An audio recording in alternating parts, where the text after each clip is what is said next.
Здравствуйте, дорогие ребята! Рада, очень рада нашей новой встрече на уроках осторожности с тетушкой Совой и домовенком Непослухой.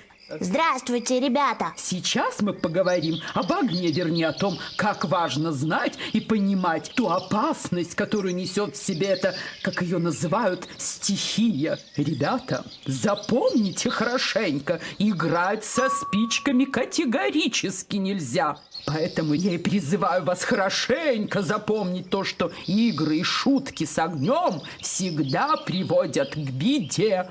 И не только спички, но и такие огнеопасные предметы, как зажигалки, свечки, даже те, которые на именинном торте. Огонь в печке или камине, даже простой костер таит в себе опасность. Горящие угольки или головешки могут попасть на сухое дерево или на что-нибудь еще горючее. Тогда огонь начнет быстро-быстро разбегаться во все стороны, а догнать и остановить его не так-то просто.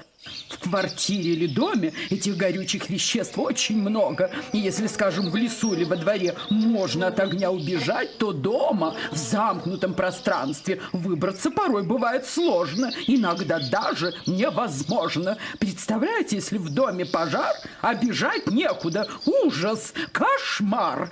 Особенно, ребята, надо быть осторожными под Новый год, когда елку украшаете.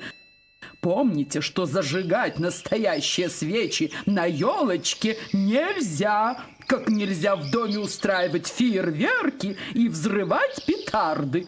Ну как, напугала я вас? Поверьте, ребята, я вовсе не собираюсь вас пугать, наоборот. Я очень хочу, чтобы все вы знали, как опасен огонь и были с ним всегда осторожны.